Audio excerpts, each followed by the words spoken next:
this supercharger is going to be capable of up to around 800 horsepower.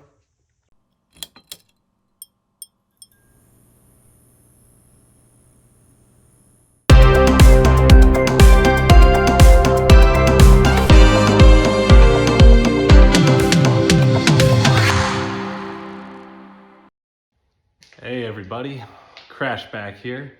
I am bringing you a new build series. We're going to be doing my 2000 Corvette, and she is going to be getting a supercharger.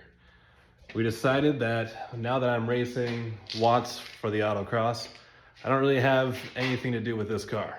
So my brother and I have decided to embark on installing the supercharger. We're going to upgrade the disc brakes and possibly change those shocks to a coilover setup. We'll find out if we end up going that far. Another thing we got to do is the sway bars. The sway bars on these cars are fairly good from factory, but it does have a little bit of an issue rotating.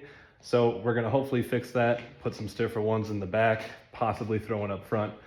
But yeah, let me show you the new whirly bird of the family.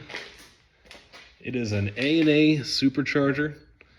Let's see, it has the V3 Ti, so it is a self-contained oiling unit.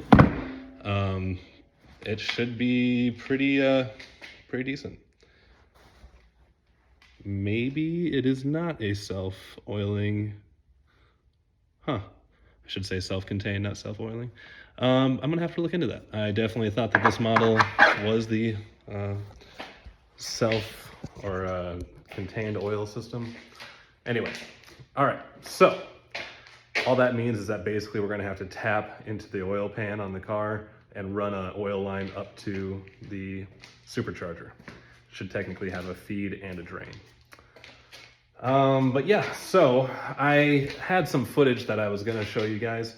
I unfortunately didn't know it was on the card that it was on, and I reformatted it, so I lost that. So I apologize. I have gotten a little ways here. Let me just catch you up real quick. Obviously just got the front end of the car up. We have to pin the crank. That's the very first thing that's gonna happen here on this install.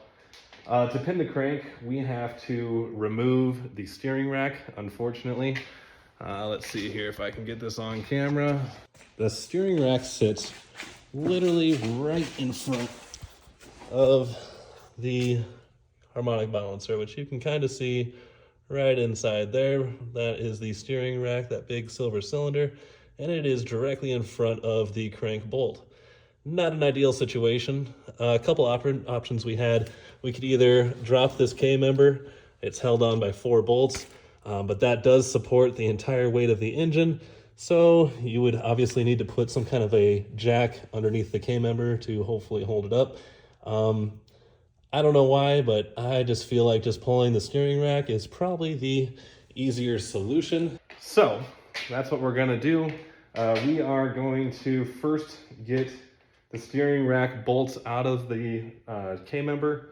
Once those are out, it's gonna be a matter of removing the tie rods that are gonna be holding on to the ends of the steering rack, and then we should be free to crank or pin the crank.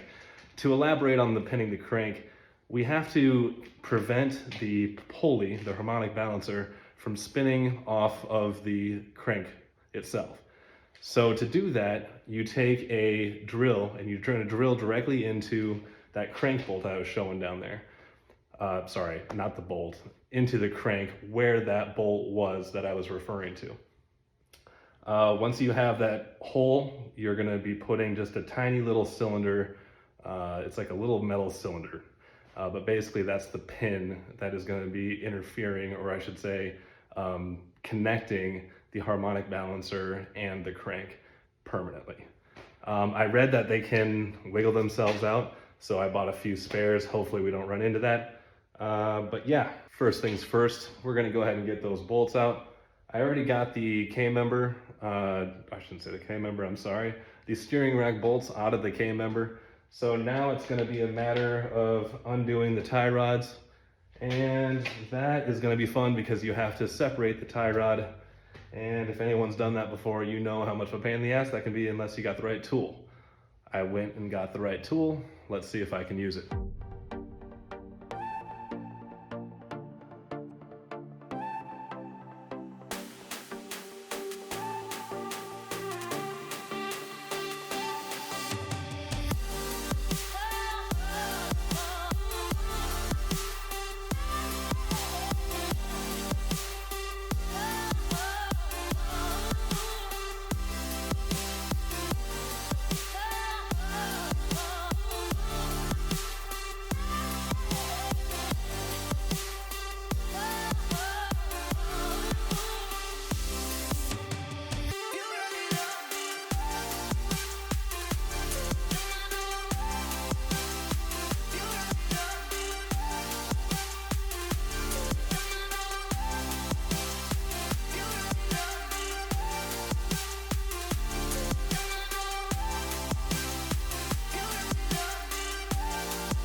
After further inspection, I think that it is going to be the best option to probably not rip that steering rack all the way out of the car. The rubber bushings that go into the K-member are so snug. The rubber bushings on the actual steering rack itself slide into the K-member. And they're just, it's in there tight. There's a clearance issue. If you wanted to completely remove the steering rack up out of the K-member holes, you would essentially have to probably drop the K-member anyway. So I think what my goal is gonna be here is there's 4 bolts that hold the K-member in place. There's one right here in the front, kind of just directly in front of the brake rotor. And then there is another one right directly behind, so about right here, if you can see, it's about basically behind the caliper. I'm gonna take a transmission jack and put it underneath the K-member with like a piece of wood or something to hold the weight of the motor, just as a precautionary method or measure. And then I'm not gonna lower the bolts or take the bolts, I should say the nuts off of the bolts. They're actually studs on the K-member, and then bolts are going through, or I should say holding on to it. So we are gonna lower it down probably about, I'm thinking hopefully an inch, maybe an inch and a half. If we get really, really lucky, 2 inches, but not counting on that. Yeah, it's about to get sketchy.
undone on both sides. I've been able to create a little room for separation.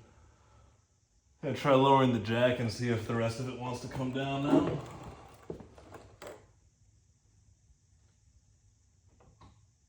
And it does not.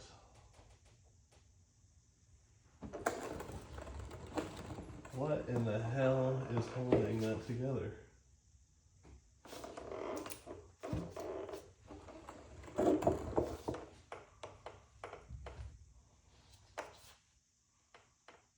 Huh. All right, so here's my theory.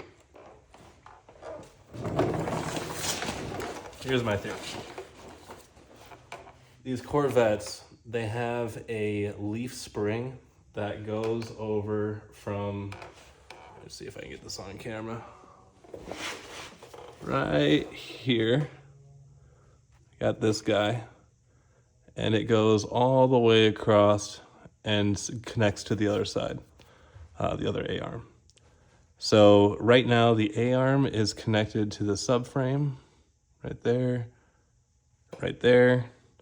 and the A-arm, or the suspension, that leaf spring has a curve to it, right? It's got a lot of pressure pushing down on it this way. So I think the leaf spring is pushing up on the motor and down on each end on these A-arms. Essentially, well, now that I think about that, I'm not sure either. Well, shoot. All right, so I think we're gonna probably stop here. We are dealing with the weight of the engine, and I can't figure out what is holding the K-member still in place. It's allowing me to get a wedge inside there so I can essentially bend it away from the body of the car. Not ideal, but yeah, so we're probably gonna have to wait until I get a second pair of hands here just to make sure everything goes smooth and have somebody on standby for the jack just in case, you know. But yeah, I appreciate you watching. Stay tuned. We're going to have a lot more of this coming at you. This is probably going to be a good 12-hour project, maybe more. We'll see what comes of it. Just to give you a quick rundown of what is coming next. So we're going to remove this, pin the crank. Once the crank is pinned, we're going to start installing the actual supercharger itself to where currently the tensioner is located on the engine. Once that's installed, then we got to do the intercooler. That's all going to be in the front part of the bumper.